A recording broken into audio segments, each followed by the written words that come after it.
Well, good evening, ladies and gentlemen. Joe Mary along with Jim Dietz at Joseph J. Boyd Memorial Field here, the home of the Central Regional Golden Eagles. It's homecoming night as we get set for a Class B South encounter between the visiting Monsignor Donovan Griffins and the Golden Eagles of Central Regional. It's homecoming, as I say, and looking to the right-hand side of our field behind the scoreboard, a big balloon with a Golden Eagle on the side, and crowd on hand here tonight celebrating homecoming. It's a crisp evening here for football, temperature about 45 degrees, maybe a little bit less, and we expect a good football game. Let's take a look now at the Griffins of Monsignor Donovan. They're coached by Pat Shea in his first year as head coach. Just to mention what we were talking about before, Coach Pat Shea coming down from Pope John High School in Sparta, New Jersey, where they have a tremendous football program year in and year out. He was a JV coach, I believe, up there, the head coach, and he knows the tough football, and he comes down here to tough Class B South, and they've had some tough going, but they are a scrappy, fired-up football team, and they have a mission tonight, that is to defeat Central Regional and improve their fortunes and try to finish up the season by winning 2 in a row. Their strong points, well, they have a good running game. And tonight you're going to see a different formation. It's an inverted wishbone, and we'll tell you a little bit more about that as we go along. But they like to run out of that. They have the quarterback who is a sophomore, by the way. And talking about sophomores, they have an awful lot of sophomores on this team. As a matter of fact, they only have 4 seniors on the whole team.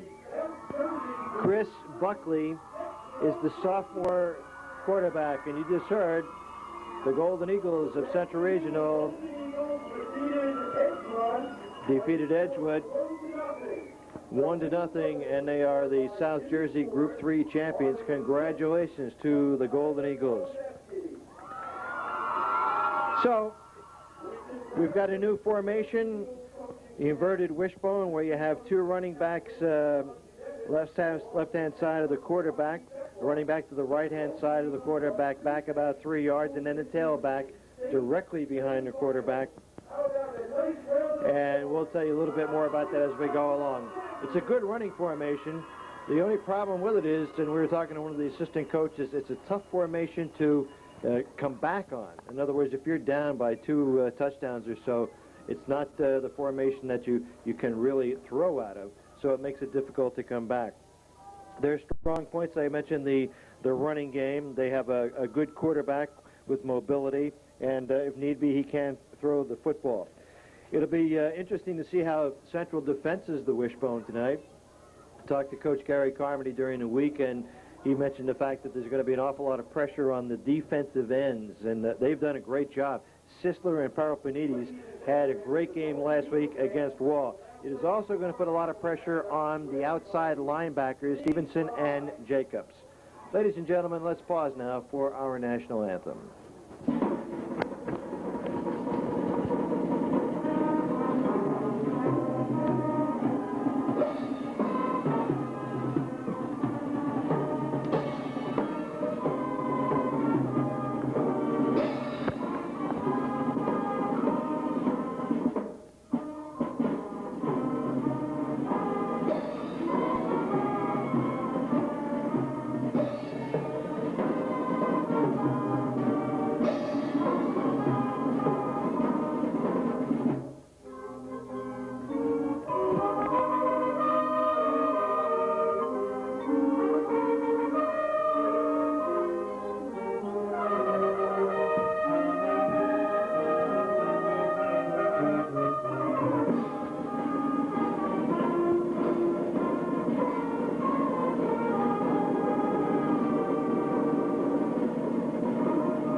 Golden Eagles marching bands with our national anthem, and we're just a few moments away from the opening kickoff. Defensively for the Griffins, they have a 4-4-3 defense.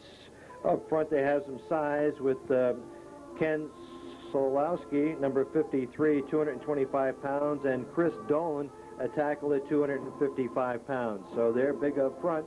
They're young. They're big and aggressive. And Coach Pat Shea has them prepared to play the football game. For the Central Regional Golden Eagles, with a record of 4-2-1, they played perhaps the best game that I've seen them play in 2 or 3 years last week when they defeated Wall Township by the score of 24-3. And our congratulations to Gary Carmody and his team. They were really prepared, and I tell you, on defense, they stopped the great running game of Wall, and they did an outstanding job. While on offense, they had them completely guessing as to what they were going to do. They ran the ball well. They ran inside on them with Mike Sofield, and then they ran outside with Willie Jacobs. They threw the football, and Chip Chevalier had a great night. It was just a tremendous football game, and probably the game that they really came and matured. And I believe the coaches actually did the same thing. They came, they matured, they had a great game plan, and they played an outstanding football game.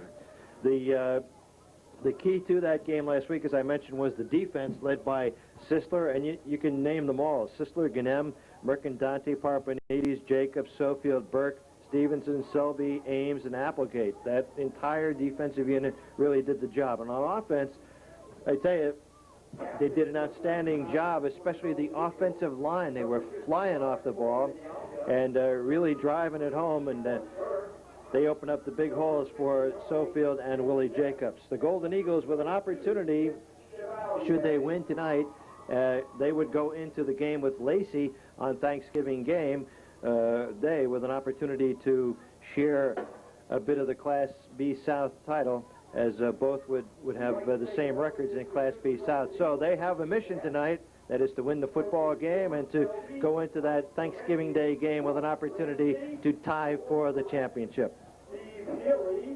We'll be back with the kickoff in a moment. We're about set for action now, as the Golden Eagles will be getting the football to start the game. And Monsignor Donovan in the white and blue will be kicking off. Golden Eagles take the football. It is number 10, McCall. And McCall brings it out smartly to about the 36-yard line. 1st and 10 for the Golden Eagles from the 36. In the backfield, we're going to have Chip Chevalier, number 22, and number 34, Mike Sofield, number 21, Willie Jacobs. Loffer, number 18, is the flanker. Up front, Minialga is the center, number 55, and he's a good one. Number 50, Carmen Pepe. Jim Ganem in there. As the man goes in motion, it's Laufer. Back to pass. Chevalier looking downfield. Has a man incomplete. In and out of the hands of number 86, Randy Martin. 2nd down and 10 for Central on the 36, and right away they go to the pass. Did a lot of square outs last week against Wall Township. That is where the receivers go down 10, 15 yards perhaps, and then cut to the sideline. Good safe pass. They're in the I formation now. Chip Chevalier, who's really come into his own. Rolling right, looking downfield, has some room, runs with the football. Picks up 6, maybe 7 yards. Good run. It'll be 3rd down. Chevalier keeps the ball. Chevalier on the season has 26 carries, 37 yards, and 2 touchdowns rushing. He picks up actually 9 yards that time. 3rd down and a long one to go for the 1st down. Let's see what they do on 3rd down and 1. They go without a count. The center, Miliaga, just forged ahead, and they pick up the 1st down. So it's 1st and 10 for Central. Good move that time. Near midfield. Ball at the 48-yard line. 1st and 10 Central. This is the first offensive series of the night. Number 58, Steinhauser, in there now at right guard. Randy Martin next to him, number 86. Laufer wide to the left, split backs. They go to Sofield. Sofield off the left side. Picks up about 5, maybe 6 yards. so it'll be second down. Give him 5 yards, second down and 5. Second down, 5 to go. Up front for the Griffins, we have Mark Sullivan, number 66, Sokolowski, number 53, Chris Dolan, number 72, and Mike Rahill, number 64.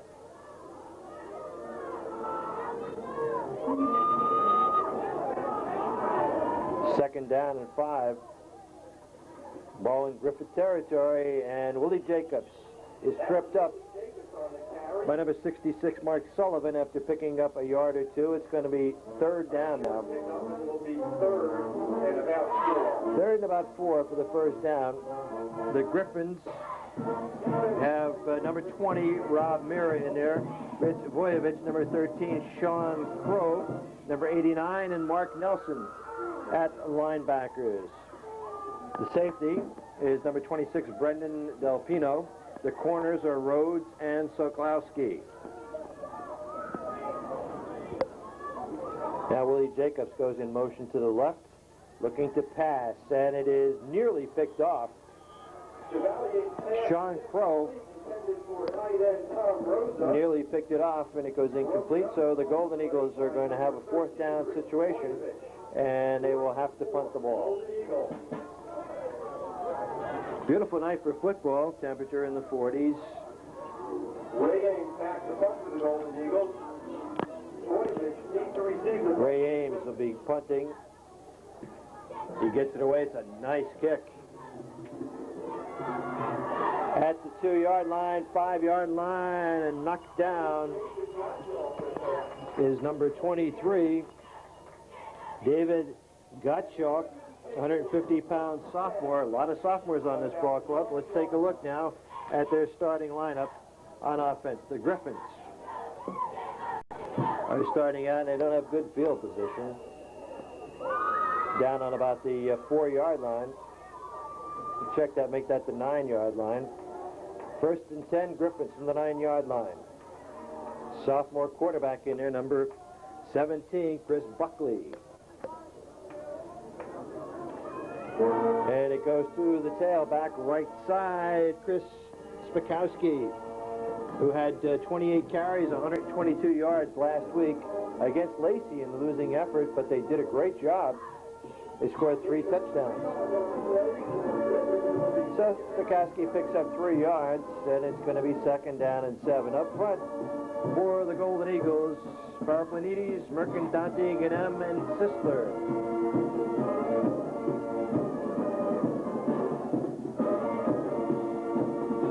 Second down and 7 for the Griffins. Send a man in motion. Not a good handle of the ball, and they're going to lose some yardage there as the quarterback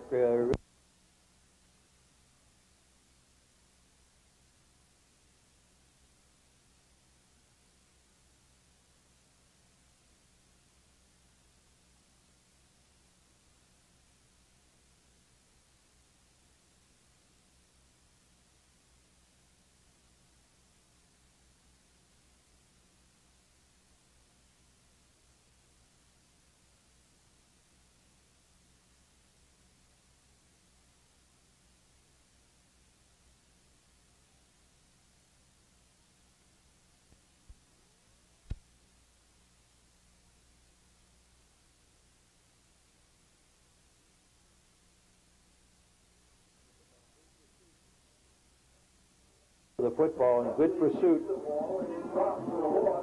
by the Golden Eagles. Leading the charge, Sean Burke, number 63, along with Sisler on that side. So it's going to be a third down and about 8 to go for the first down. The Golden Eagles now, if they can hold them, would force Monsignor Donovan to punt. The Griffins need a big play here to pick up a first down. Monsignor Donovan in the white and blue, young team. Barking signals Buckley. Going to his left and carrying the football is Mira, number 20, and he does not pick up the first down. So it's going to be a fourth down situation. Monsignor Donovan will be punting, and usually it's Sean Crow, number 89, who will be punting. As the Golden Eagles So, Monsignor Donovan will be punting, and they'll be punting it from about the 11-yard line. And Krog was back to punt number 89. McCall, the deep man for the Golden Eagles.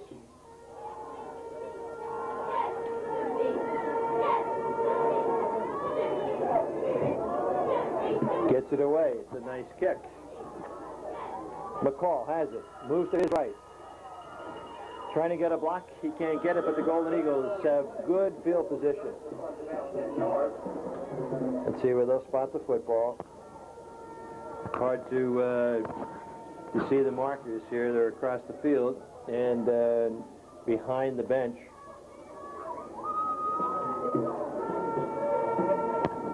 And it looks like there's going to be a penalty against the Golden Eagles. 40-yard line. At the 40-yard line, but they will bring it back.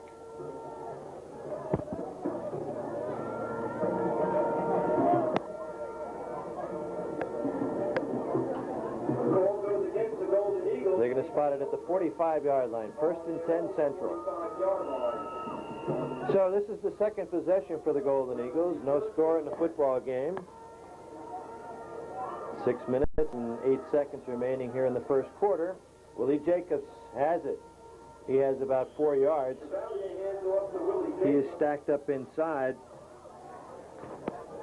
by Solkowski. And so it's going to be second down and 6 to go for the first down. Make it second and about 6. Coming wide to the right now, number 84, Ray Ames, who's done an outstanding job this year for the Golden Eagles.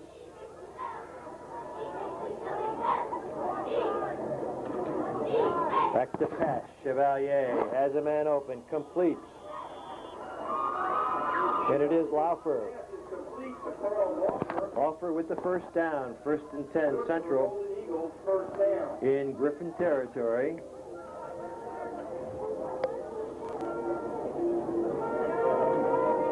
So the Golden Eagles now with an opportunity here on their second possession. Ball at about the 42-yard line. Tom Rose is in there, number 2 receiver at the shore, number 89. They split the backs. First down and 10, Golden Eagles. Crashing off the left side, and a quick opener is Willie Jacobs, and he breaks through the pile, picks up good yardage, not enough for the first down. It's going to be close, it'll be second down.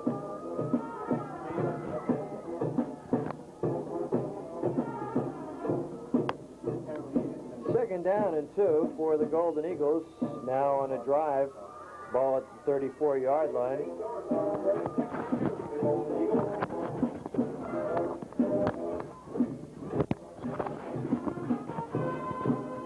So Central on their second offensive series here, trying to get down and get a score. Good pitch back to Willie Jacobs. Jacobs has the first down and then some.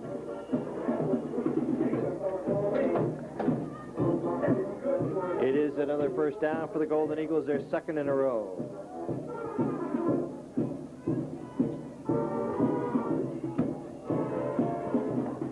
A lot of maneuvering going on here in the press box. Jerry Golombeski, the athletic director, doing some house cleaning, moving some chairs. We're going to talk to Jerry in just a bit.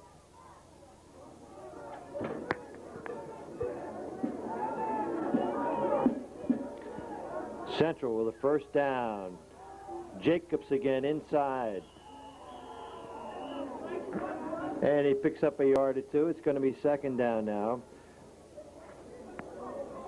Looking at the clock, 3:55 remaining here in the first quarter. No score, but the Golden Eagles with an opportunity here. Willie Jacobs picks up about a yard on the play. Willie Jacobs got a yard. Willie coming into tonight's football game, 606 yards on the season. Having a great year. They're in the I formation now. Laufer in motion, number 18. Back to pass. Looking for Laufer. It is complete to Rosa. It is complete to Rosa down near the goal line. He had two men out there. He had Laufer and Rosa, and he hit Rosa over the middle, and a big gain. So Rosa, second leading receiver at the shore, 23 receptions, 363 yards, and 2 touchdowns. And the Golden Eagles with an opportunity now to bring home 6 points down on a 2-yard line.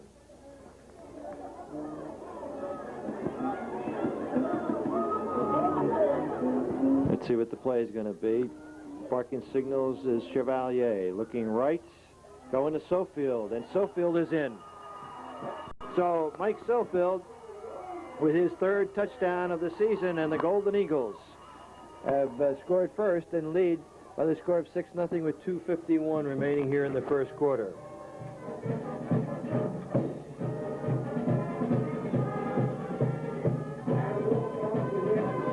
Adam Walsh will be going for the point after, and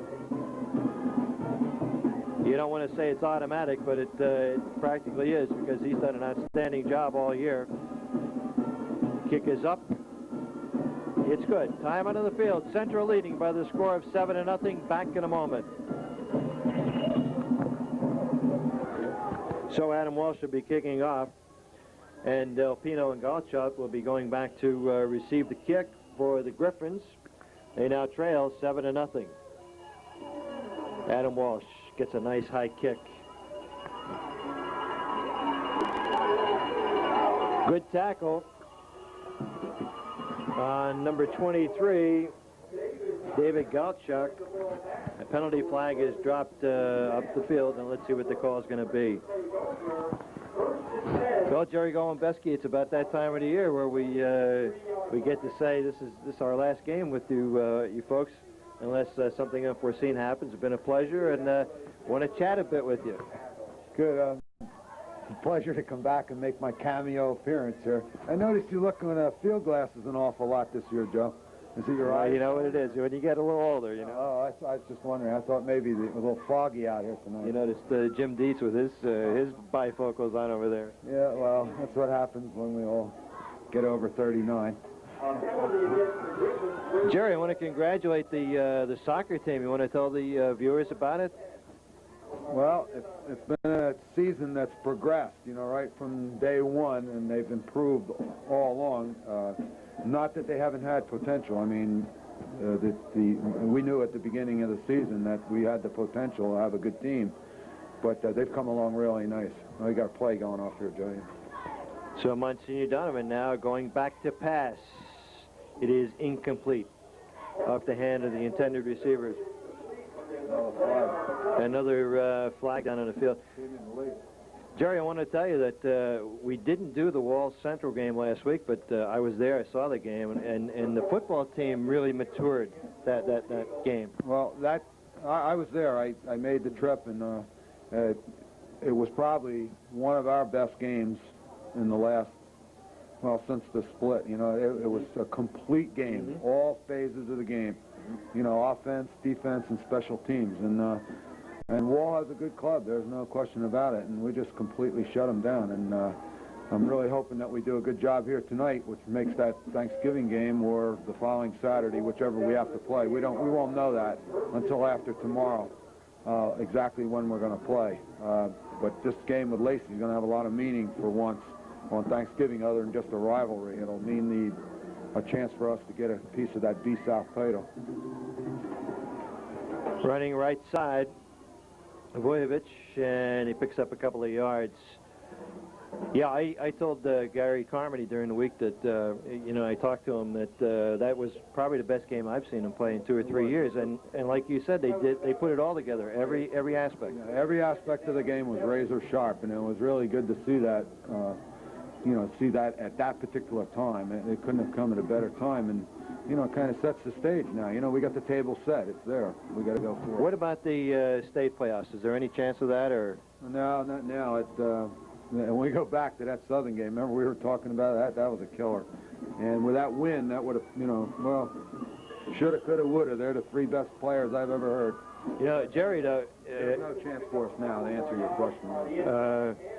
But I mean, but for a couple of breaks here and there, that tough one in the Freehold game, which I didn't see, we heard about, but you know, that would have made a difference.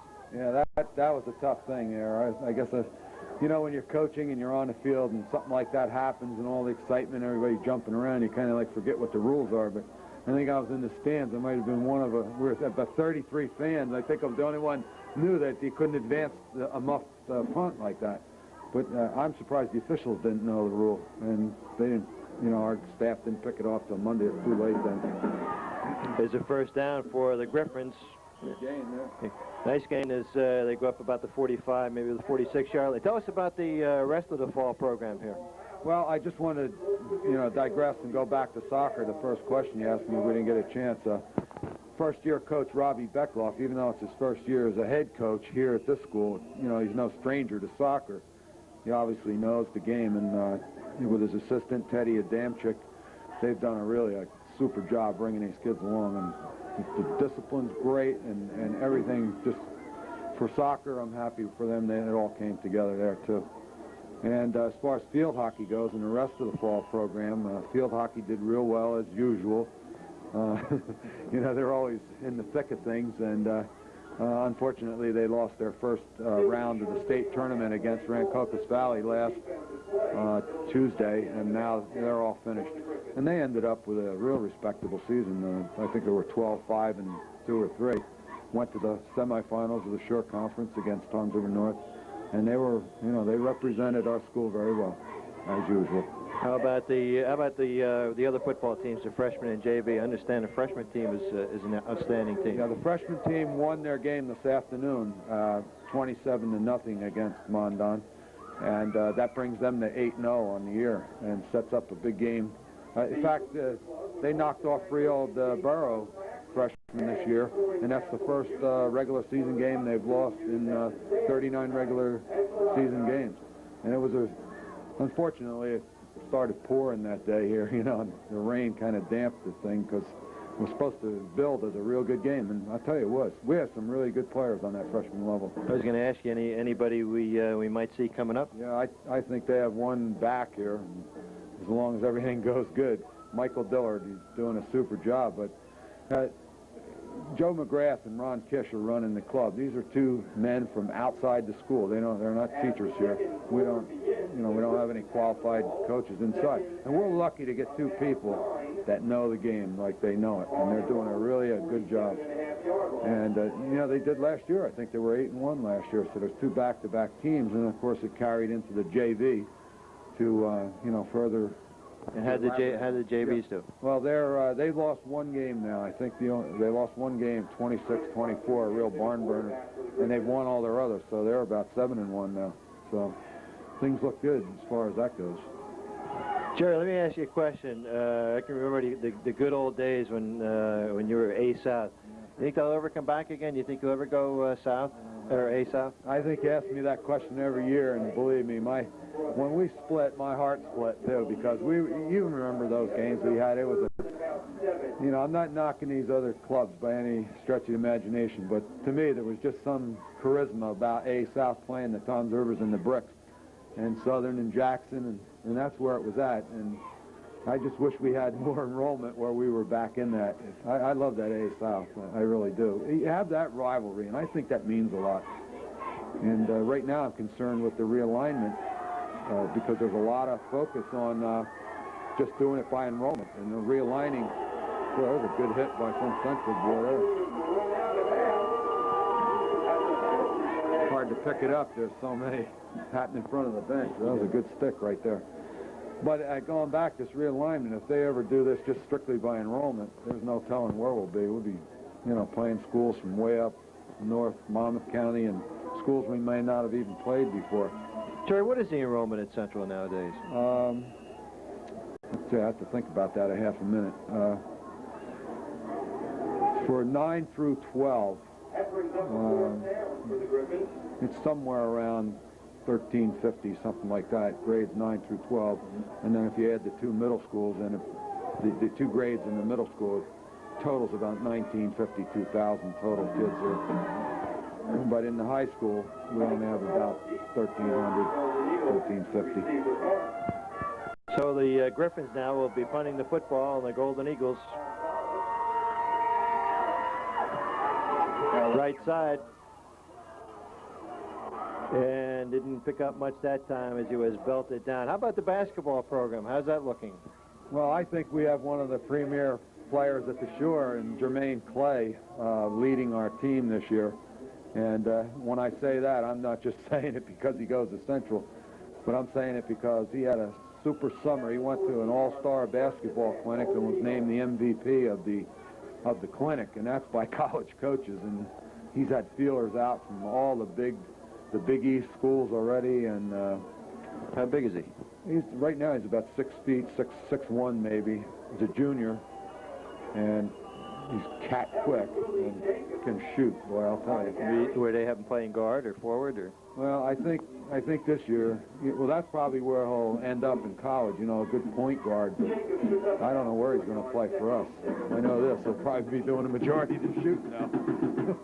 You know, I tell you, coming over here tonight, Jerry, it's you know, you go by the baseball field and you look over there and you say, you know, how about the people who played on that field? You know, I mean, you have a couple of major leaguers. You know, I mean, great baseball program. Yeah, it sure is, and it's really great. You know, when you pick up the paper and you keep in touch with guys like Al Leiter and Jeff Musselman, and plus they're quality people too. You know, quality kids. Oh yeah, I can remember Jeff Musselman, an outstanding football player, a little left-hander out there. And you know, they were exciting days. Right. Plus he went to Harvard. How many kids go to Harvard? That's right. The major leagues. There was another baseball player. I can't think of his name. Also played football. He was part of had a brother was a quarterback, and he was a flanker, and I think he went to Cornell or Colgate or somewhere, and he played baseball as well. It was Greg Allen. He was the flanker, and his brother was Kevin Allen, the quarterback, right? And he went to Cornell, right? Mm-hmm.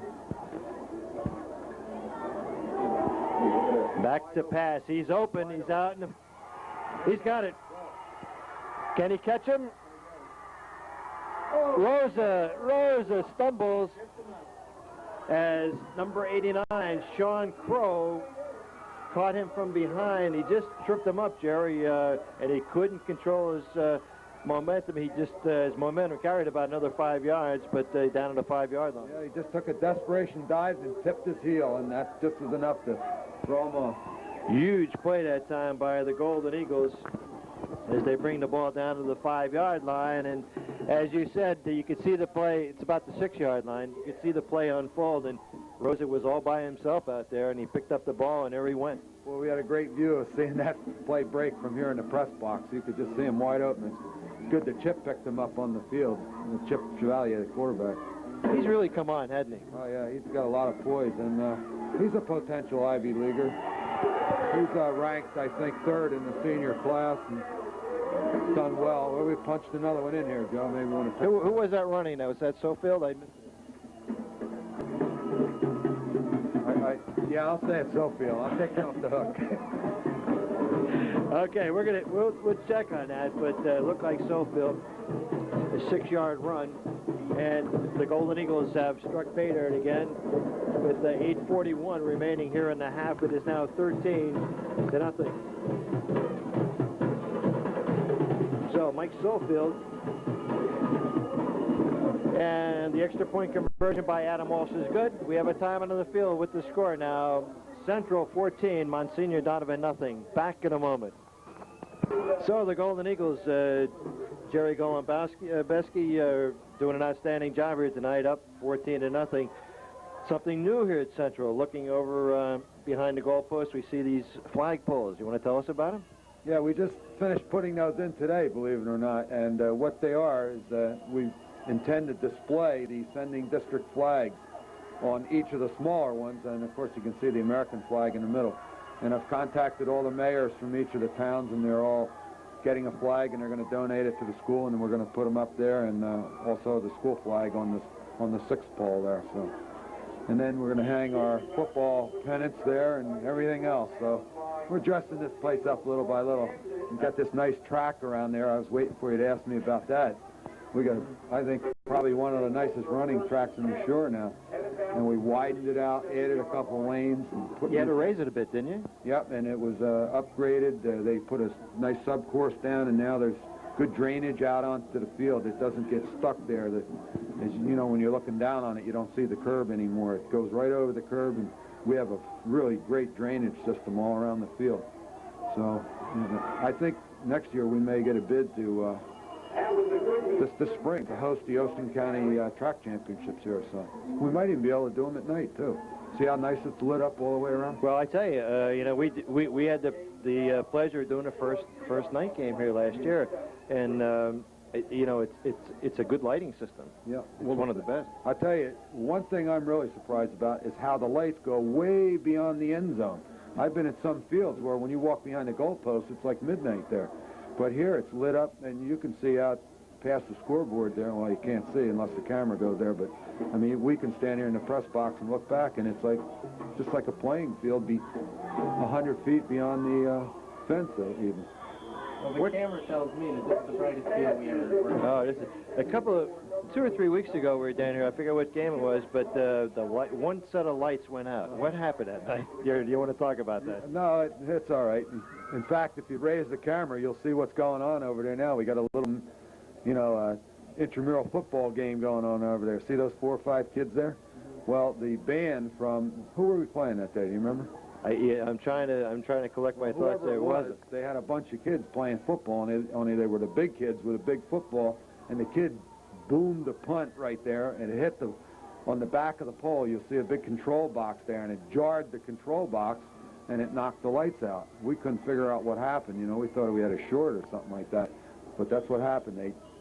They thumped the box there and knocked it out, so we got rid of them fast. They came right back on once they cooled down. But, oh, it's Point Barrow, that's who it was, yeah. And I tell you, we got nervous there for a few minutes, though. Why'd they go out?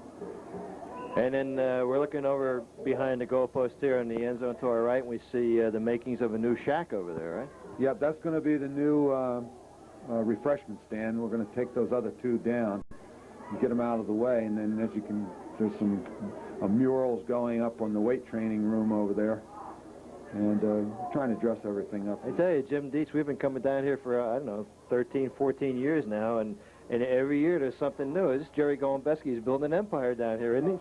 Yeah, well, I have a minor in construction. Well, I remember Jerry used to promise us for years and years. Jerry, he promised us a good press box, and we got that.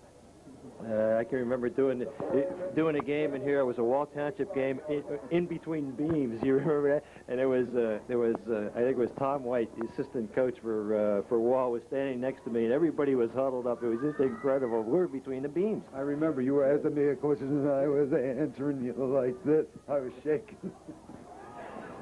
But I tell you, this is nice down here now. It's, you know, it's first class, Jerry. How many years you been down here now, Jerry? Or is it too many, more than you want to think? Well, I've been here for 28 years and AD for 18 of those 28, so. Well, you certainly have, we're not saying it just to be nice, but you certainly have made an impact, and you've done a great job. I mean, the entire program is an excellent one. And how old is Central? 32. Yep, 32 years, 32 or 33. We put our first team on the field in '56. What would that be? 32, right? Mm-hmm. You can tell I'm a math major too, right? I bet you Joe Boyd was the coach, right? Yes, he was. Joe Boyd was the first coach and first AD here when the school opened. Came from Atlantic City High School. He was quite a guy too. And our field here is named after him. His untimely death. I hate to put you on the spot, but I mean, there's so many great athletes here. Give me five football players that you've seen over the years that you think are probably the cream of the crop, the top 5. Okay, just let me think about it for a couple minutes. I know 2 right off, but I don't, you know, I want to include everybody. That's a good question. You certainly have had some. I can remember the Robbie Key days, John Kilmurray days, an awful lot of good ball players. A little past the midway mark of the first half, the Golden Eagles with the lead, 14-0, in a second down and about 7. Back to pass. Chevalier has him open again. He's down to the 10, down to the 5, and he's in. Touchdown. Rosa. And we're going to call that a 62-yard pass play. Jerry, we're standing here talking, and down below us there's a lot of action going on. He hit him again. He was wide open and had the ball right there. Nice pass. Yeah, I know. We're up here magpieing away here. We're missing all. Well, anyway, you got a good cameraman. He better be getting it all right. Kick is up. It is good. Time on the field with the score now. Central 21, Monsignor Donovan nothing. Let me ask you a question. Central now will be kicking off for the third time after the third touchdown. It's a high end overhand kick at the 10-yard line. And not very much there as the Golden Eagles cover.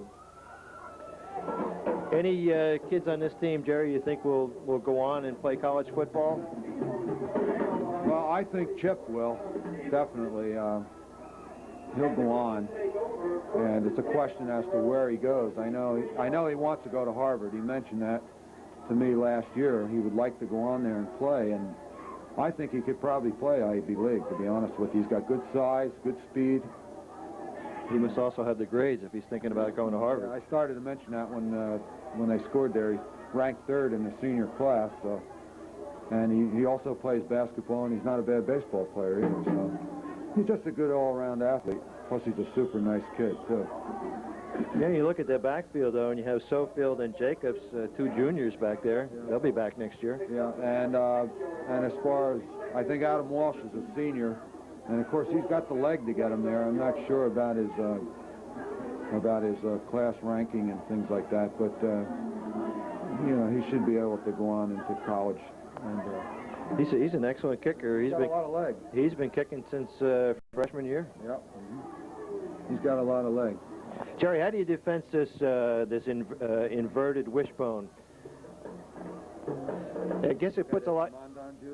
It puts a lot of pressure on the ends, doesn't it? Because it's a running formation. Right. What you have to do is the way it looks here, and the way Coach Healy's playing it here, is you have to have your end play the pitch man, and then your cornerback has.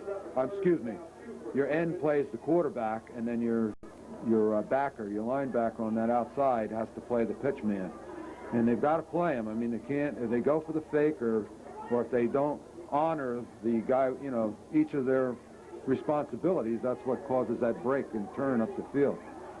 And that's what the quarterback really looks for, is to wait for somebody to come in. Now, so far, we've been stopping it because he's shooting, it's 24 on this side. He's been coming up and stopping the play, and that's what you got to do. String it out or keep him from turning upfield. And so far, they've been doing it. I tell you, they must have done some job of scouting Wall, because they that running game of Wall, they have Foster, who's the good outside man, and then Paul Fornicola, who's an outstanding running back. I've seen him play twice, 2 or 3 times, and they shut him right down. Yeah, well, the key is that we held the ball. They didn't, you know, offensively, we controlled the ball and kept it away from Wall, and they never really got untracked the whole game. In fact, they got a field goal, that's all, yeah. And they really never got a chance to untrack their offense. See, 24, do you see then? Mm-hmm. If you see it on your camera, anybody was watching then, 24 came in toward the quarterback and let the pitch man go, and this time he pitched out. And see, he didn't do his job that time. And it's just what I was saying before. The bad part about this type of offense is if you get behind like they are by 3 touchdowns, it's tough to come back. Yeah, well, any ground game, you know, it doesn't look like they have much of an air game, but you know, I have to give Monsignor Donovan credit. They have a new coach this year, and I'll tell you, I don't think there's too many seniors on that team. They have 4 seniors on the entire team. Yeah. They start a lot of sophomores, and well, you know, he's obviously building from the ground floor up, and you know, it'll probably pay dividends in years because they have good athletes there and good kids, and they'll grow with it. And learning a new system, coming in, you know, they didn't have a long time to learn it either. The coach there resigned and went over to Admiral Farragut, or wherever he went, I don't know. Yeah, I think he went to Admiral Farragut, yeah. And you know, this was a real quick thing they put together, so it takes time. I know because I went through it. You went through it a couple of times, right? Back to pass now. Buckley, it is going to be picked off and a penalty flag dropped. I saw you talking to your friend Steve Gepp prior to the game. Yeah. He's an institution over there, isn't he? I'll say he wanted to take a hot air balloon ride. I was down here. Maybe you got it on film here at halftime. We have our homecoming, and they've got the hot air balloon here. It's been a tradition for homecoming in the last few years, and he kept saying, "Come on, let's go for a ride. Let's go for a ride." At the halftime, we're going. They're going to take it up. I said, "Just you and me. We're going downtown and get a pizza, and then we'll be back for the kickoff." So I don't know whether you believe me or not, but where'd they move it to? It's not down at the end anymore. I don't know. We're going to hopefully pick up some of the halftime activities as we look for the blue. Maybe Steve is on it. Yeah, I think they took off without me. We're chatting here with Jerry Golembeski, the athletic director at Central, and having some fun here tonight. And this is our last night down here, and I tell you, every year we say the seasons go quickly, but boy, this one certainly did go quickly, and Thanksgiving just a couple of weeks away. So let's see what Monsignor Donovan does now. 2:27 remaining in the half, and they're down by 3 touchdowns.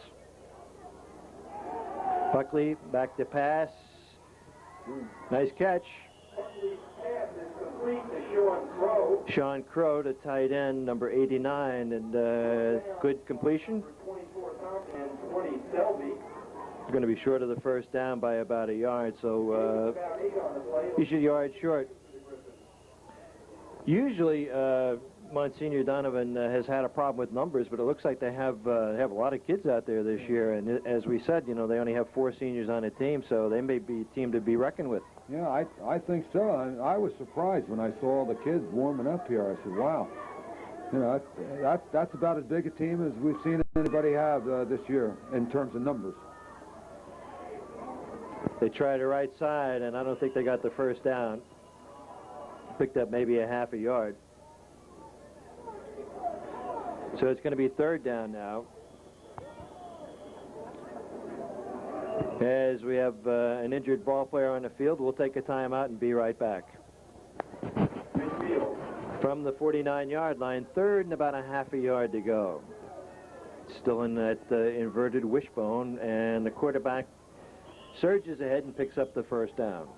Minute 43 remaining here in the first half.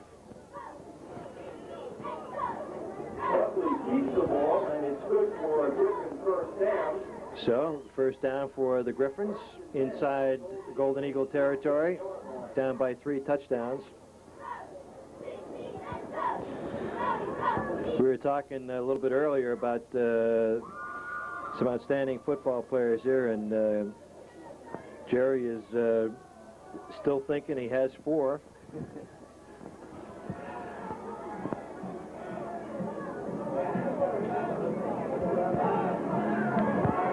Back to pass.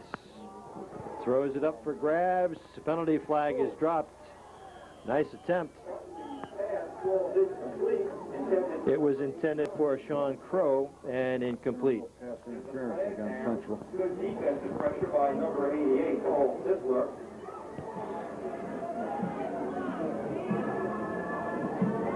Well, how are we doing on the 5? You want to mention the 4 that you have so far? Okay, well, I got 4. In no particular order. I'm going back. Now, remember, I didn't come here until 1960, so I don't want to offend anybody before that. And I know there was some great kids before that. I remember one right off the bat, Dick Pine. But I only saw him play a couple of times. So in all fairness to the kids from 56 to 60, I really don't, you know, I only saw him maybe one game out of the year, and that was at Thanksgiving, you know, when I came home from college or wherever. But anyway, from 60 on, I'm going to say John Kilmurray was probably one of the best pure athletes we had here and did a super job. He was a 2-way player, went on to Florida State with a scholarship. And I'm going to say Stacy Hall, running back that went on to Colgate. Another, look like another one.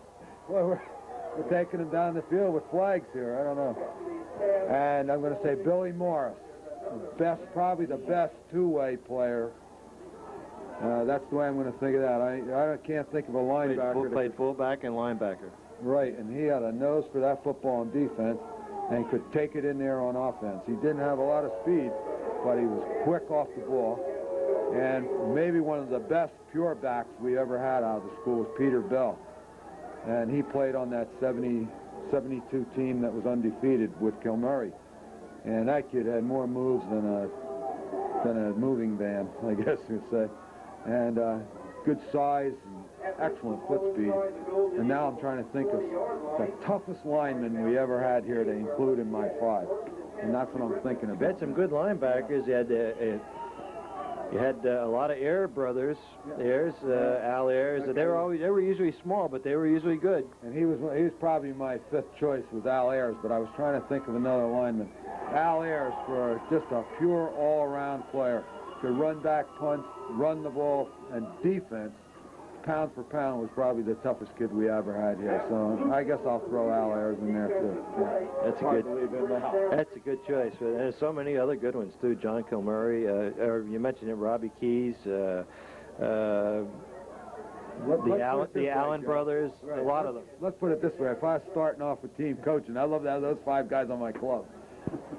We're going to take a timeout and be right back. What did we do? 3 to go for the first down for the Griffins, trying to get a score now. Back to pass. Quarterback hits his receiver, number 11, in the flat. And there's a change on the number. That's Dan Solkowski. For the Griffins. Solkowski, who is the younger brother of Ken Solkowski. Nice catch on the far side of the field.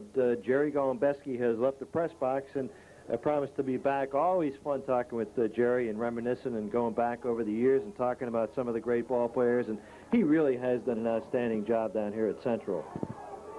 And it's all for the kids. He really likes the kids and does everything he can for them.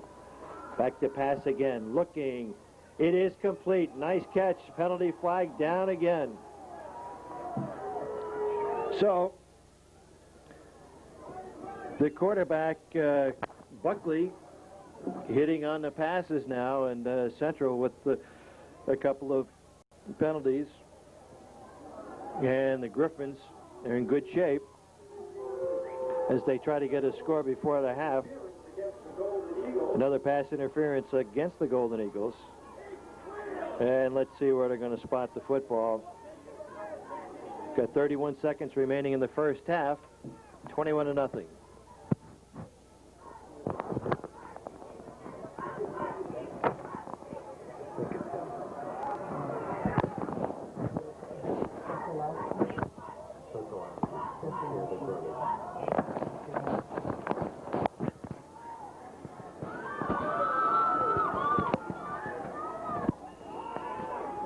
With just 31 seconds remaining here in the first half, it is first and goal for the Griffins, trying to punch it in to get on the scoreboard. They trail by 21. Right side they go down to about the 3-yard line. Let's see if they call a timeout. They'll call a timeout, and we'll be right back. We've got 26 seconds showing on the clock. Second down and goal from the 3-yard line for the Griffins. Back to pass. Buckley has a man out in the flat. It is complete, but they're going to lose yardage as Willie Jacobs hit the ball carrier. And they call another timeout.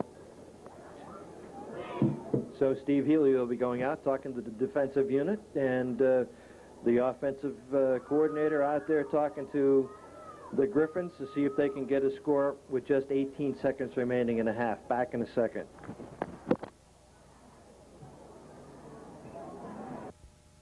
No. 19 seconds remaining in the half. Third down play coming up. Buckley back to pass. Looking. Incomplete. It was intended for Crow, Sean Crow, number 89. Todd Selby over to defend, along with number 84, Ray Ames. Well, we have a fourth down coming up, and I'm sure that they're going to go for the touchdown. Pat Shea is sent the play in. And let's see what the Griffins are going to do now on a 4th and 7.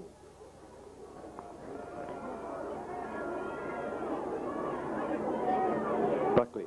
Barking signals. They go on the ground on a draw play, and they don't make it. So the Griffins come up short as the clock shows 7 seconds remaining.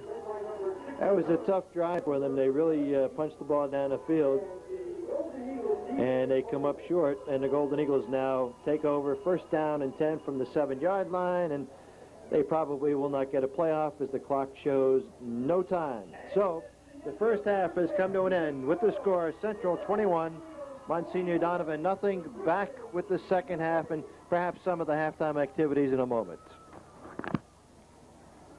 And now for the moment in many.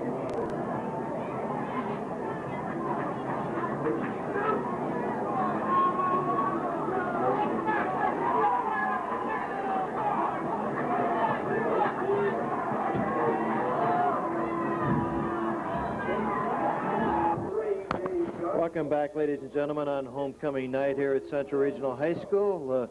The block of lights across the way on the left-hand side is out again. They went out just, about 7 or 8 minutes ago. We see one light on the top of the pole coming back, and if that's any indication, the last time it happened about 3 weeks ago, the lights did come back on, and Jerry Gombeski in the second quarter was talking about it, and there's a switch box on the other side of the pole, and maybe something happened to that again. We hope the lights come back on, and I know Jerry Gombeski does too. Taking a look at the action here now, it's a 21-0 ball game,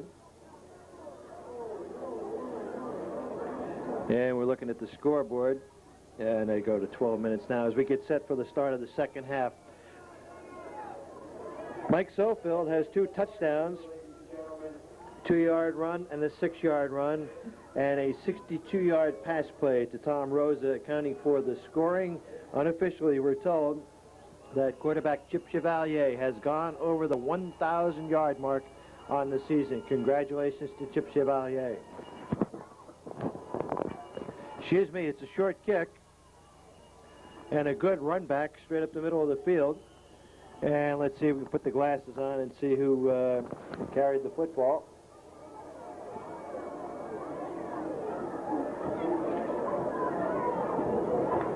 Looked like it might have been number 89, Crow. First and 10 on their own 33-yard line. From the 33, the Griffins now will try to get something going. They had a drive going at the end of the first half, and they went down to the 3-yard line and were unable to score, and they'll try to get it going here again in the third period. 21-0 Central. Buckley's the quarterback. He's going to the air right away. Has a man open. Crow. It is complete. Sean Crow makes the reception for the Griffins. Sean Crow, number 89, a sophomore, 170-pounder. Last week in a game against Lacey, he had 2 receptions for 43 yards. He picks up 8 yards, so it's going to be 2nd down and 2. The Griffins up front have Alvarez at center, Raftery right guard, Kartnick the right tackle, Crow the right end. On the other side, Tom Curatello, number 70, is the guard. Alex Caros, number 76, the left tackle. Brendan Del Prino is the end on the other side. Penalty flags are dropped. Probably an illegal procedure, too much time. They run the ball for the first down, but it may go for naught. However, there are many flags. Yeah, the lights are coming back on the post across the way. Getting chilly here at Central. We started the game, it was in the mid-40s. Temperature has dropped. They expected to go down to 29 degrees tonight. Well, they're going to move it back 5 yards against the Griffins. That'll make it 2nd down now.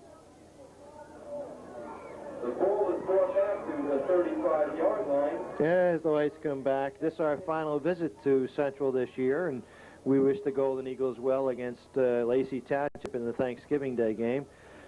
We have Toms River East, Toms River North on tap, and we hope that you're with us and enjoy the football game. Another season quickly going by. One more game after tonight. In the inverted wishbone, sophomore quarterback Buckley dropping back to pass. It is incomplete. Buckley's pass intended for number 11. It was intended for number 11, Dan Solkowski. Third down now, and about 8 to go for the first down. Saw some good football this year, some good teams. Saw a tough Manalapan team, Toms River East, playing Manalapan. Saw them play Brick Township. Good game last week with Jackson Township. It's been an exciting season, and Thanksgiving Day we'll kind of reminisce a little bit and go over some of the outstanding players and games that we saw during the year. Back to pass again. Buckley has some time. Now he is going to be sacked. And Sean Burke. Wally Parapanides, number 83, brought him down, and he was back there for quite a while. The protection broke down, and he was sacked. So it's going to be fourth down now, and Central will be getting the ball as Monsignor Donovan, unable to get on track, is going to have to punt the ball.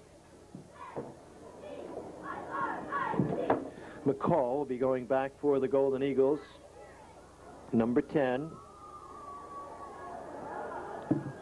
along with Carlos Gonzalez, and a flag again. The officials blowing the whistle. Mike McCall and Carlos Gonzalez is deep for the Golden Eagles, who should get the ball in pretty good field position.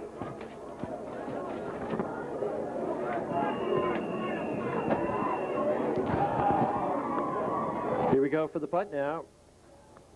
It's a high snap from center, but he manages to get it away.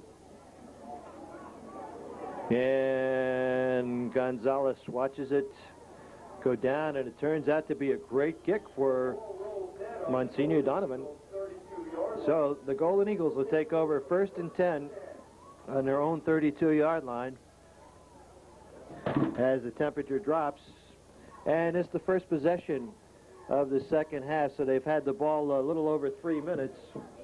Monsignor Donovan, Central with the first opportunity here in the third quarter.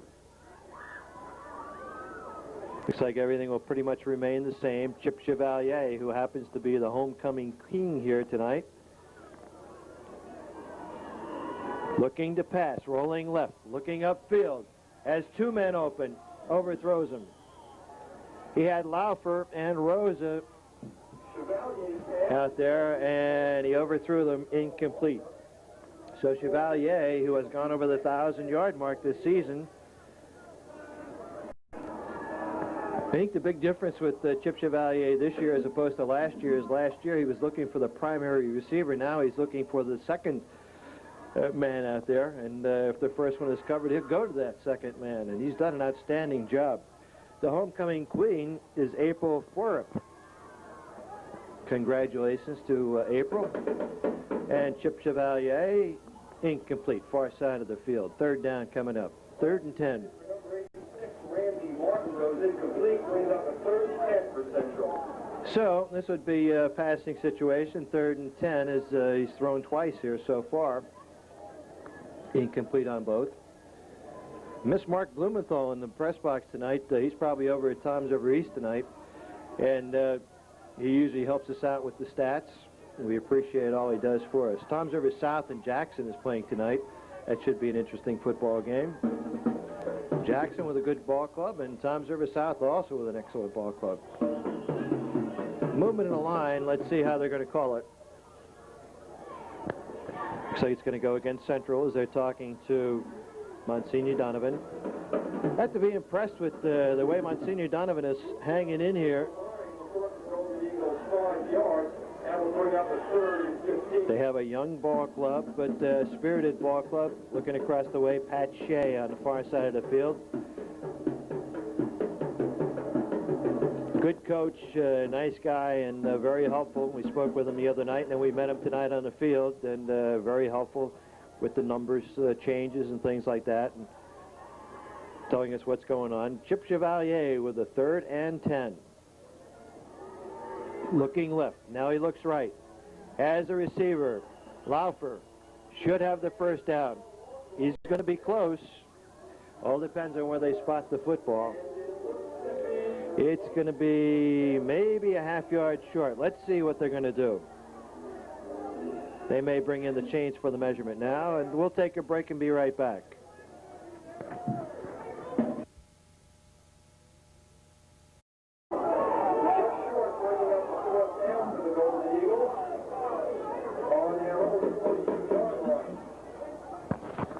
So they're just about 3 inches short on their own 42-yard line, and the Golden Eagles are going to go for it. 4th down and inches for Central. Joe Murray along with Jim Dietz here at Joseph J. Boyd Memorial Field. Let's see what they do. Minnehaga, the center. He's a big one and a good one. He goes to Sofield. He has it and then some. Sofield picking up about 10 to 12 yards. First down, no question about that. As he brings the ball all the way down to the 44-yard line. So the ball sits at the 44-yard line. The Golden Eagles on a gamble on 4th down, and they make it. They convert, and so they take over now. 1st down and 10 from the 44.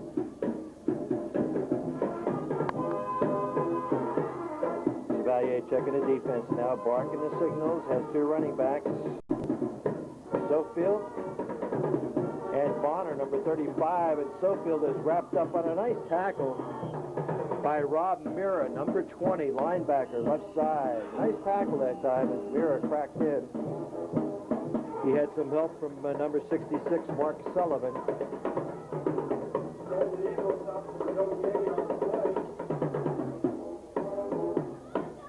So it's going to be 2nd down and 10 now. Well, hold on, the penalty flag is dropped. Kilroy coming in, number 64, along with Martin, Randy Martin, and Steinhauser coming out, number 58.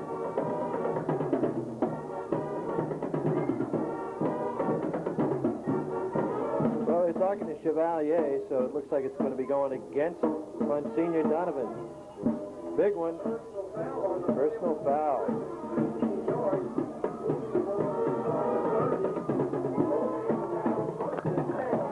So it's a big penalty against Monsignor Donovan.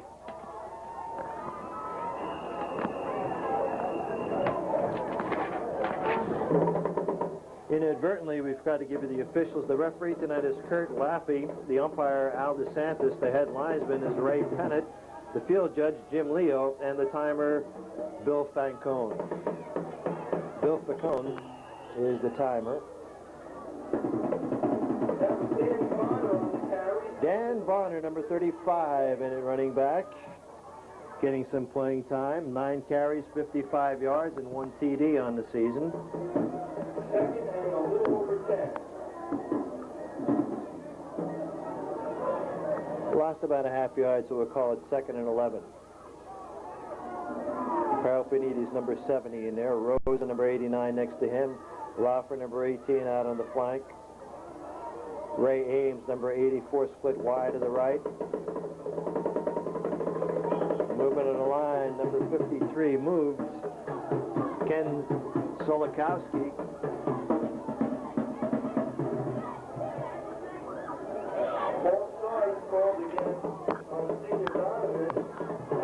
Take a look at some of the games being played around the shore over the weekend. Tonight, Jackson and Toms River South, Brick at Toms River North. That should be a good football game. Raritan at Ocean. Wall at Freehold Township.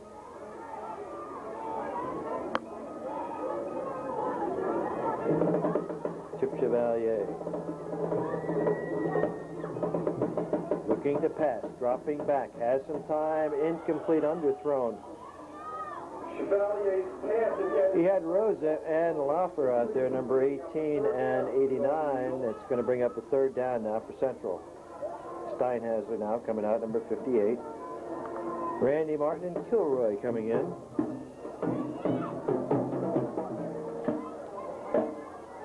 21-0 is the score. Looking at the clock, it shows 5:49 here in the third period.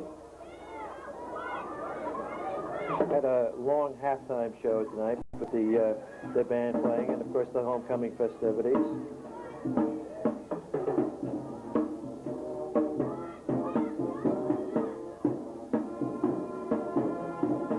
Bonner gets the football.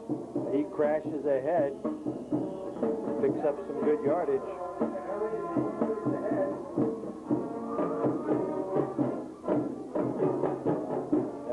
Third down situation. Let's see if he picked up the first down. We see Bill King across the way from the Asbury Park Press. Talking with Bill earlier in the evening prior to the game. We both went over and spoke to Pat Shea.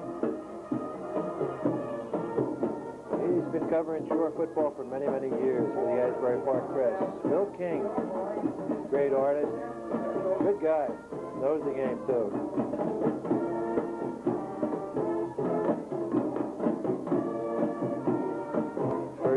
Central.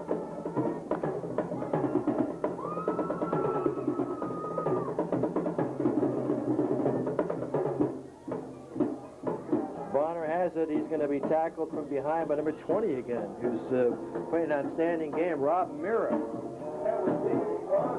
Mira, 5'11", 170-pound senior. Playing a good defensive game tonight.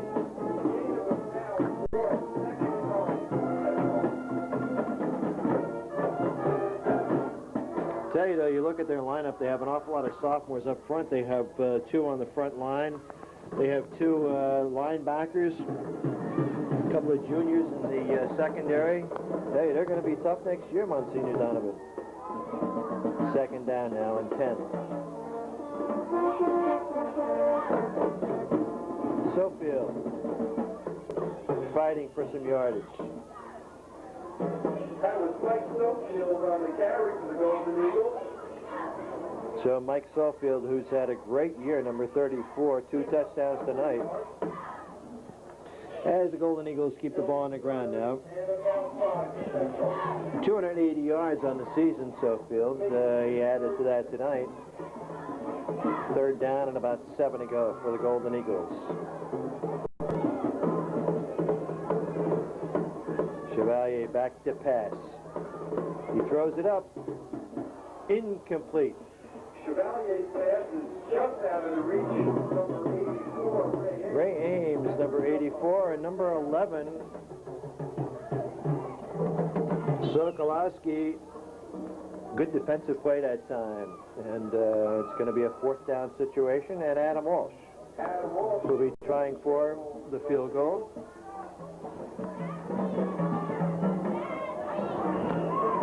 Clock showing 3:39 remaining here in the third quarter. Adam Walsh.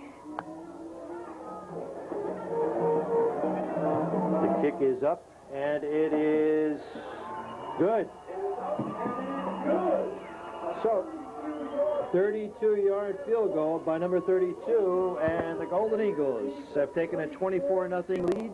We'll be back with the kickoff in a moment. Okay. And a kickoff by Adam Walsh, who just converted a 32-yarder from the 5-yard line. 10, 15, 20. And a good run back that time. That was number 23, Dave Gottschalk on the return. Gottschalk, who's had a couple of fine run backs tonight. And the Griffins now will try to get something going on offense. Good defensive series that time for Monsignor Donovan as they held the Golden Eagles to 3, 24-0. The Golden Eagles, second week in a row that they've scored 24 points.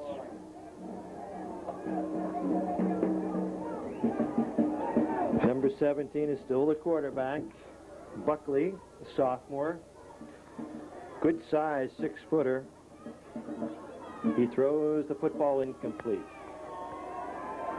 It was intended once again for Sean Crow, sophomore.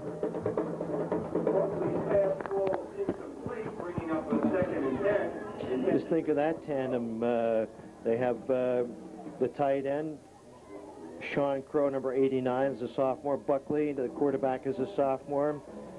Number 13, running back, Voyevich, is a sophomore.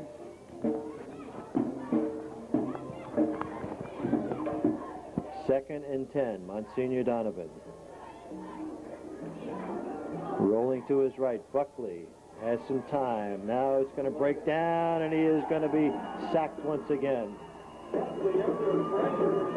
And Parafinides, number 83, on the sack.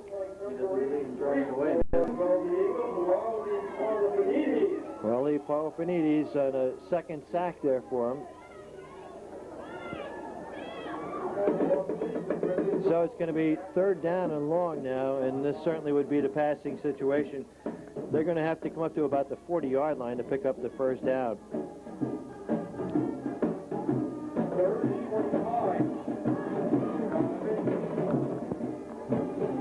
Big third down play for Monsignor Donovan, trying to get something on the scoreboard. They scored 20 points against Lacey last week, so they can score. Fakes the handoff, he throws it. Long pass upfield, it is going to be picked off. So Ray Ames has the football. He might go all the way. No, he is going to be brought down. And fumbles the football, and looks like the Griffins have recovered, or have they?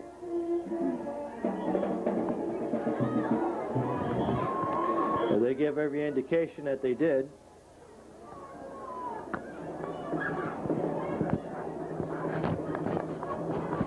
So, it's a tough way to pick up a first down, isn't it? They get a big fourth down play, third down play. They threw the football. Ray Ames picked it up, was moving down toward the goal line, and fumbled the football. And Monsignor Donovan will take over on about the 8-yard line. We'll be back in a moment. Burke was the injured ball player. He was the first or second runner-up in the homecoming king category tonight, and we hope he's okay. He's a good football player. And carrying the football, number 35, Chris Spakowski, who had 122 yards rushing last week, and he may have lost the yard. Second and 11. Defense of Central has really been tough tonight. It'll be 2nd and 9 for the Griffins. Second down. Monsignor Donovan.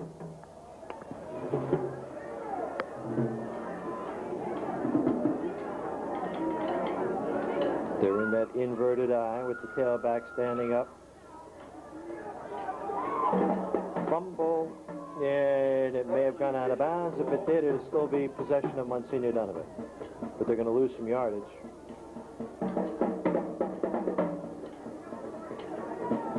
So it's going to be third down now, and about 12 to go for the first down. Loss of about 2 on the play. So Monsignor Donovan in a hole here. They're going to have to throw the football. Clock showing just 33 seconds remaining. 24-0 Central.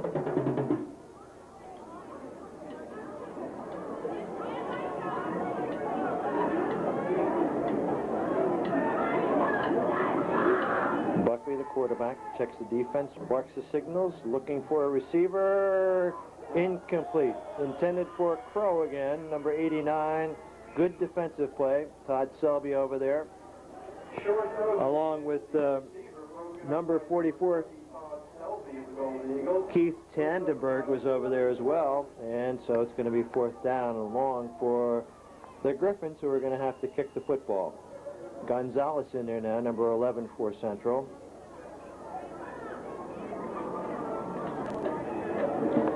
So, some ball players who normally don't see playing time, particularly on defense, are going to be seeing some playing time tonight.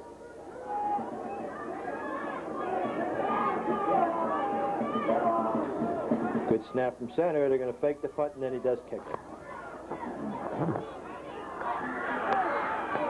McCall is hit immediately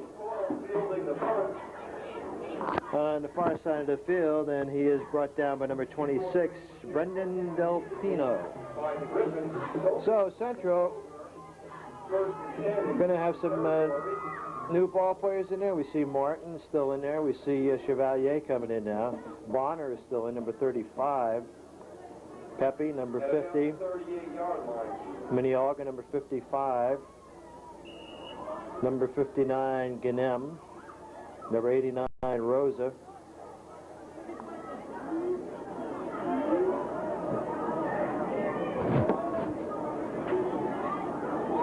Long count, Bonner with the football.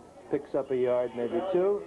That's going to do it. Third quarter just about coming to an end now. That will be the final play. 2 yards, it'll be 2nd and 8 for the Golden And that'll do it. Third quarter has come to an end with the score. Central 24, Monsignor Donovan nothing. Back with the fourth period in a moment. And at the end of the third Part of the fourth period. With Central in possession of the football.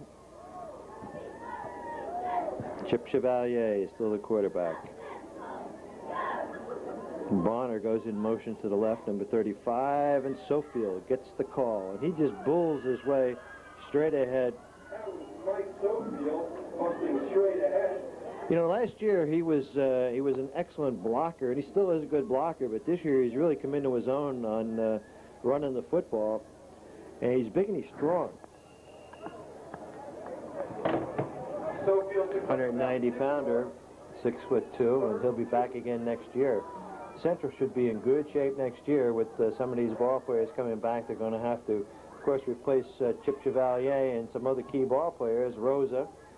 But they have a nice nucleus, and of course, the freshman team 8-0, the JV team 7-1. So things looking bright for the Golden Eagles. Chevalier back to pass. Laufer, number 18, incomplete, covered by Crow, number 89. Is incomplete. That brings up a 4th down. So it'll be a 4th down now for Central. Tandberg coming in, Ames coming in, Steinhauser coming in, number 31. 4 of the Golden Eagles coming out. We didn't have that one. Mark Hansen. And the ball's at the 31-yard line.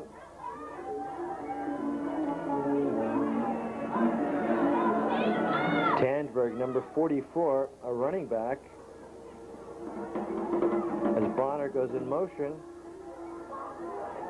looking to pass, and he has Bonner for the first down at the 25.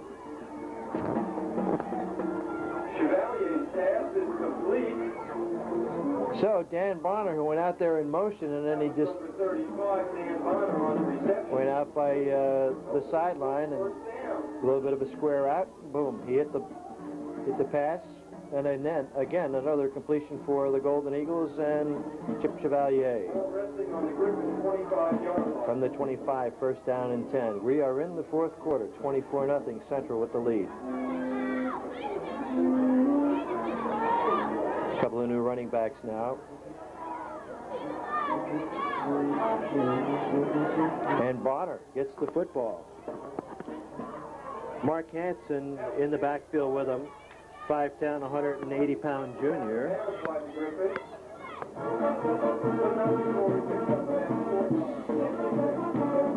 Tandberg and Steinhauser coming out, or coming in rather, and Hansen staying in. Laufer coming out, number 18.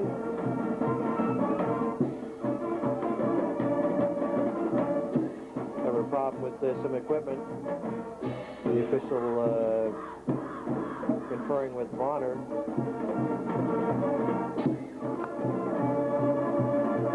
It's been an interesting football game. Central controlling the tempo once again, exactly the way they did last week against Wall Township. Well, we'll have a week off, and then we'll be back on the air again Thanksgiving morning when it'll be Toms River East visiting Toms River North. Always an exciting game. You know, the rivalry is really building over there. And we enjoyed doing that game. We also enjoyed doing the Central Lacey Thanksgiving game. Bonner on a pitch out. Right side, he's gone. Touchdown. 25-yarder.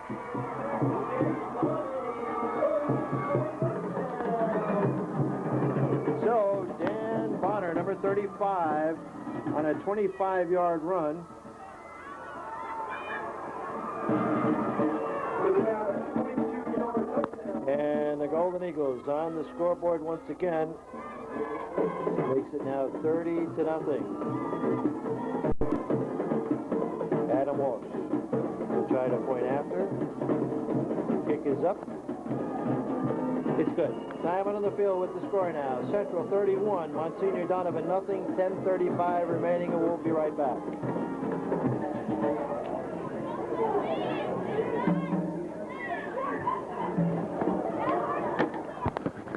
Well, we're set for action once again. Adam Walsh will be kicking off. Gets a kick away. It's a high, deep kick. At about the 12-yard line, make that the 14-yard line. Knee hits the ground. And Monsignor Donovan's going to take over now down deep in their own end. Jim Dietz and I in the press box here tonight, and our teeth starting to chatter just a bit. 10:31 remaining in the football game. It's been a long night. Enjoyed the conversation we had earlier with Jerry Golembeski, the fine athletic director down here at Central. Always a pleasure. Always a pleasure to come down here. Coach Gary Carmody, Steve Healy, and the entire staff always make you feel at home.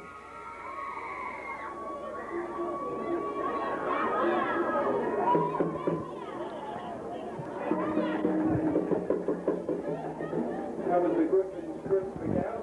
Was finally run down by the Golden Eagles. Little or no gain, second down now, and 10 to go for the first down. Short gain, it's second and about 10. So the Golden Eagles once again putting in a fine defensive performance as well as the offensive performance. McCall now playing defense, number 10. Number 44, Keith Tanberg, in at linebacker. The Griffins looking to pass, incomplete. Was intended for Crow, number 89, and it goes incomplete. Intended for number 20, Robert Mira. Brings up third.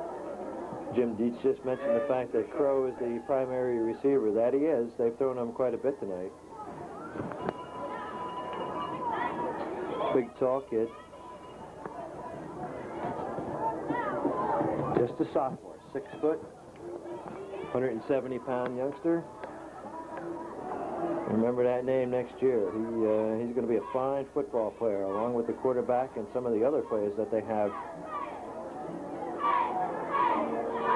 He drops it off to number 13, who is wrestled to the ground by Stevenson.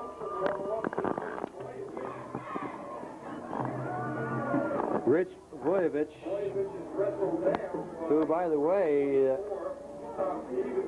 is the backup quarterback. He had been quarterbacking throughout the year, and so he poses another threat back there at running back. He can throw the football. And he is just a sophomore. 8:37 and running as we approach the latter stages of the football game. It's been all Central.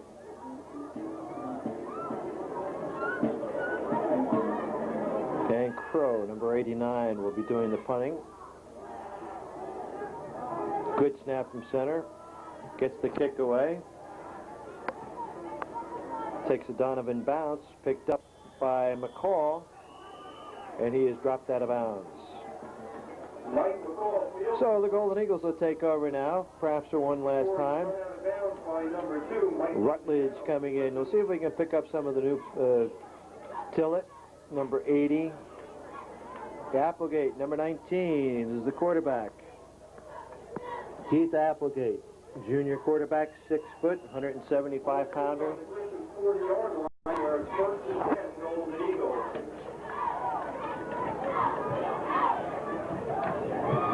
We're going to pick up some of the other new numbers in there. Quarterback for Central. Keith Applegate, number 19, getting his shot at quarterback. Straight ahead they go. Number 31, Mark Hansen, the ball carrier. Try to pick out as many as we can. Joe Gallo, 5'7", 160-pound sophomore, in there now. Second and 4. Number 80 is a wide receiver out to the right.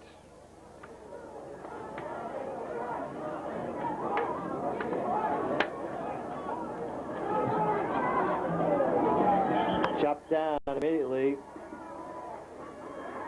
is McCall, number 10. That was number 10, Mike McCall, running for the Golden Eagles. Spencer Tillett, number 80. Brought down by number 6'1", 170-pound sophomore in there. third and about 10 for the Golden Yeah, we Eagles. see number 51. I'd like to mention their names. Michael Murray.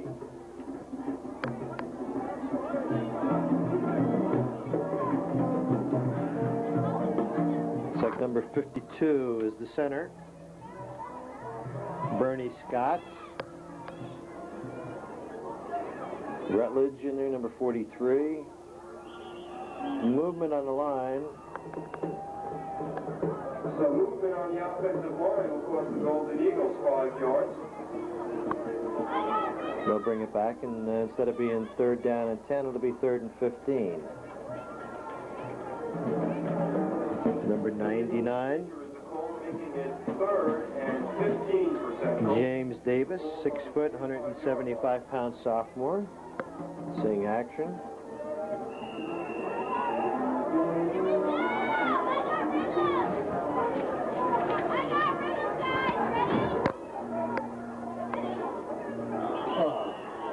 And number 75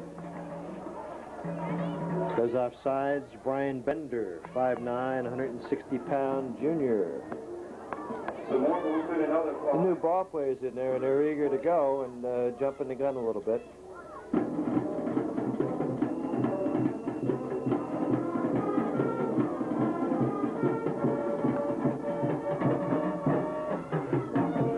Tom Parapanides is also playing in there now.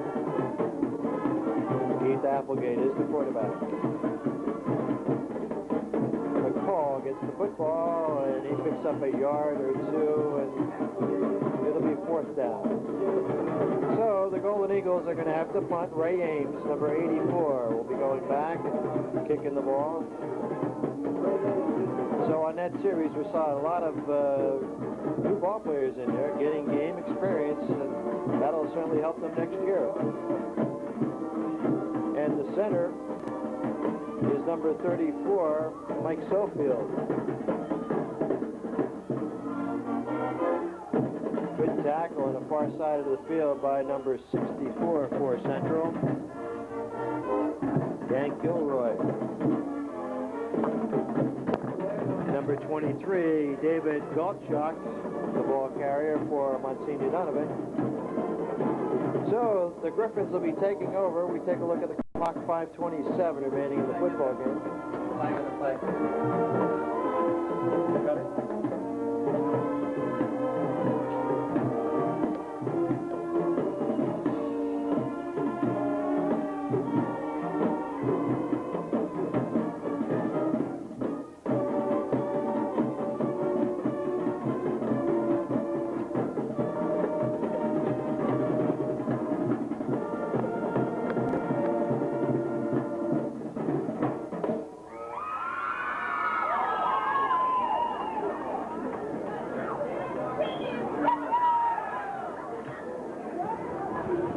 Penalty backs the Griffins up to about their own 10-yard line, where it'll be 1st and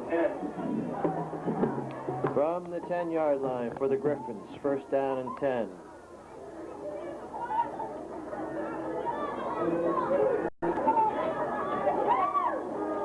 Buckley, still the quarterback, drops back to pass. And did he catch it? Looks like he caught it. Chris Buckley's pass is complete, good for about Number 22, the receiver, 6 yards. Michael Giuliano, 155-pound junior. For the Golden Eagles on defense, Joe McGrath, sophomore, 150-pounder.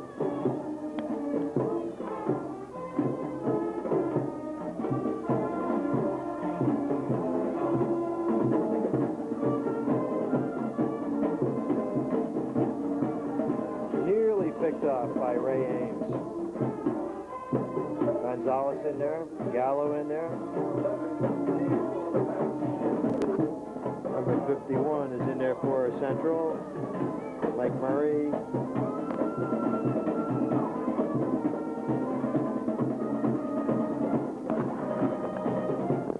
Bill Haddon, number 71, tackle, 185-pounder.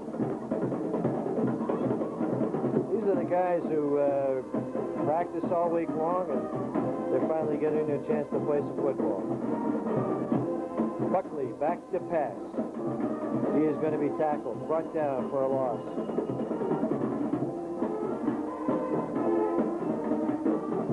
Sisler made the tackle. Fourth down and long. 4:05 remaining in the football game. Joe thinks he has a hard time making an alternate decision. So, The quarterback wants his primary receiver. get covered. He's out of option. So the Griffins now are going to have to kick the football. Get a good snap from center. And they fake it. And Crow is going to be tackled. Gallo made the stop, number 33, along with Sofield.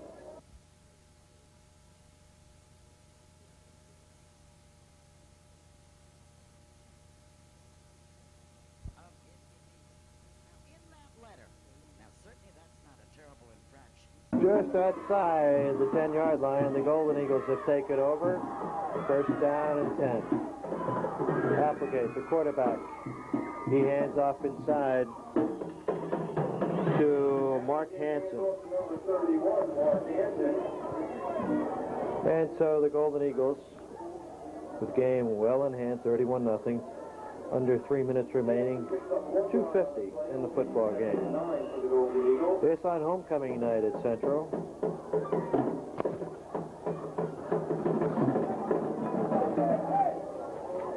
There's Bonner and Sandberg in the backfield for the Golden Eagles. Second down now.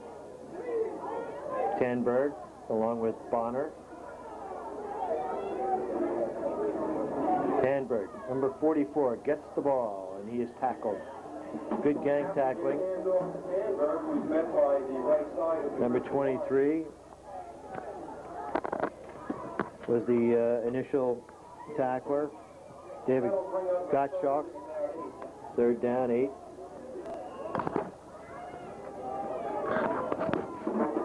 Monsignor Donovan will be battling Manchester, at Manchester, Thanksgiving Day at 11 o'clock in the morning.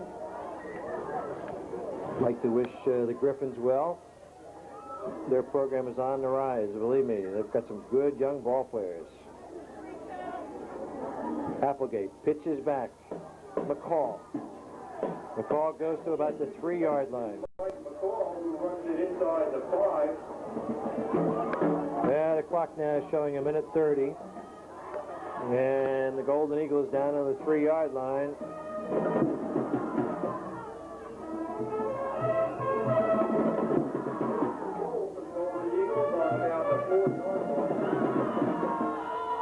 Keith Applegate. Leads them right up to the line of scrimmage. 1:07 remaining now. From the 3-yard line. Pitched over, left side, Bonner. Bonner is going to be stopped short of the goal line. He was held in check and then forged ahead, but he's going to be short.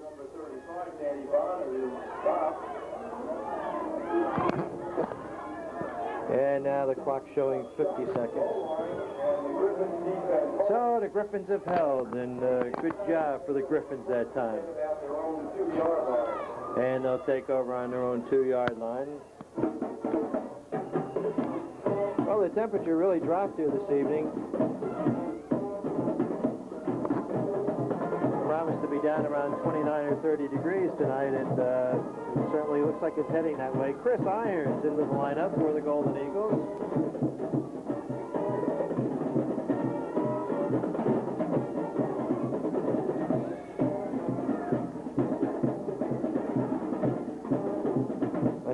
Donovan.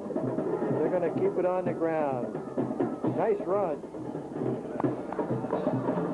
by Chris Spakowski, senior, 5'7", 153-pounder.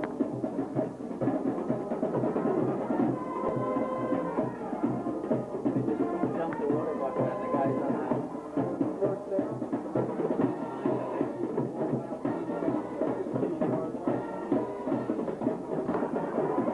17 seconds remaining, and the Golden Eagles, a happy lot here tonight as they play an outstanding football game against the game Monsignor Donovan club. Buckley back to pass, long pass up the field. Nice catch, beautiful catch. Sean Crow, who's been out there all night, and with 6 seconds remaining, Monsignor Donovan picks up a big first down and a good play. Well, Sean Crow has been out there all night and has really been battling, and he finally gets his just due there as he picks up a big first down and a nice reception. And Pat Shea out now talking to his Griffins. Have to be somewhat disappointed, but he's a very positive guy.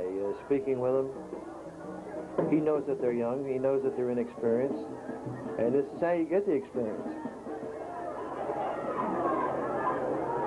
He gives his players a little pat on the back and says, let's go get him. Let's throw it again. Throw it up one more time. See if we can get a score. Last play of the game. Buckley back to pass. Looking, lets it loose. It is complete. And that could just about do it. Michael Giuliano made the last catch, and a nice one it was, and the Golden Eagles have won tonight's football game by the score of 31-0. Well, it was quite an offensive display by the Golden Eagles as they win their 5th game of the season. They will now go 5-2-1. Monsignor Donovan, a tough one, but they never quit. They were hanging in there, battling all the way, and we wish them well the rest of the way.